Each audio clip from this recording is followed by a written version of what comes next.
So, you know, when you hear financial professionals and financial analysts, investors talk about big words, they use like some confusing words that we don't understand.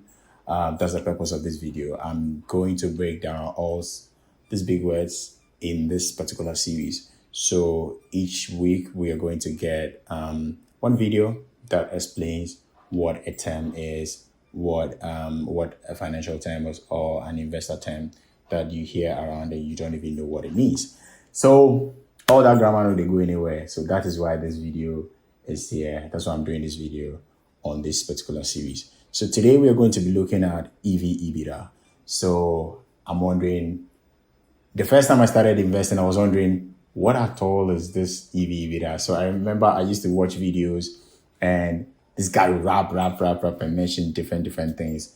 And I'm like, what the hell is going on here? So yes, this is why this video is here. I'm going to be telling you what EBITDA is and why it is important and why as a beginner investor, you need to pay attention to EBITDA of a company. So let's go. Welcome to our channel, where we explore the intersection of finance and film. So basically what EBITDA is just is a ratio that determines whether a company is valued or undervalued. So basically, let's pick a company like MTN. MTN is a very common company that we all know. And but just knowing the company doesn't mean that you can determine the financials. So what this ratio does is that it helps you break down the financials of the company. And most companies publish their financials at the end of every year. So most investors use this ratio and financial analysts use this ratio to break down the whether a company is undervalued or overvalued. So EV means enterprise value. So it's just basically, like I said, it's just a measure of a company's total value. And to calculate the EV of a company, the enterprise value of a company, that is the market cap plus total debt minus cash and equivalent. So all this is the ratio you use to calculate to get the enterprise value of a company. And the second one is EBITDA. So EBITDA, the calculation for EBITDA is earnings before profit, taxation, depreciation, and amortization. And I'm sure, like I said, the main purpose of this video is to break things down. Nobody now really can't talk plenty brofu for it.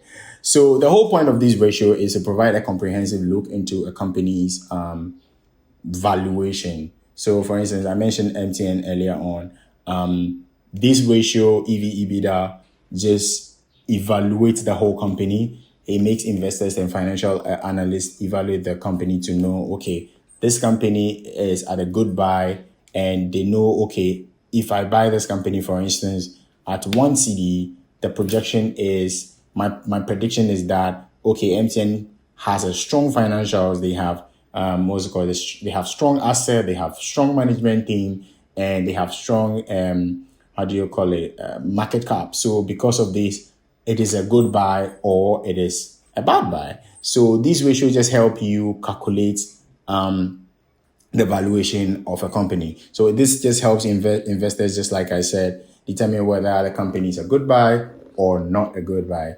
So essentially, this ratio is one of the ratios actually that investors and financial analysts use to determine the valuation of a company. So there are P to E ratio, I think, and some other ratios that they use, but EV to EBITDA is the common one in the investing world, and you're going to be hearing that a lot in our videos and all the other videos that you're going to be watching, or even doing your research online, reading tons of books and websites to determine whether a company is valuable for you to buy or not.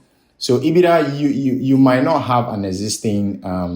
So I wrote something down here. I said, so when you're calculating for the EV to EBITDA, you might have to do an extensive research before calculating for the actual value of a company, because you might not find these websites, for instance, like on Yahoo Finance or the Ghana Stock Exchange. So in essence, what I'm trying to say here is that, so to find the actual EV over EBITDA of a company, That's the total valuation of a company, whether a company is undervalued or overvalued. You need to do your research. And oftentimes, there are websites that we find financial statements from. So some companies publish their financial report on their website. Some also are required by the Security and Exchange Commission to publish their report online, depending on wherever you find it. But the thing is, oftentimes when people use when financial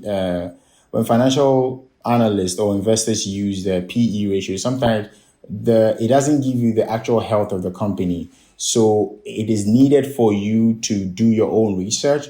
It's good if you can dig a bit deeper on the internet to get some information about the company before you can calculate the actual value of a company. So overall, this is a more preferable ratio for investors and analysts over the PE ratio, because it helps you understand how a company's health is. So the healthy a company is, the more you as a investor get the good value for your money. So that is it for this video. In the next video, I'm going to be talking about dividends, what a dividend is, and how, as an investor, dividends help you make money on the Ghana Stock Exchange. Thank you, and I'll see you.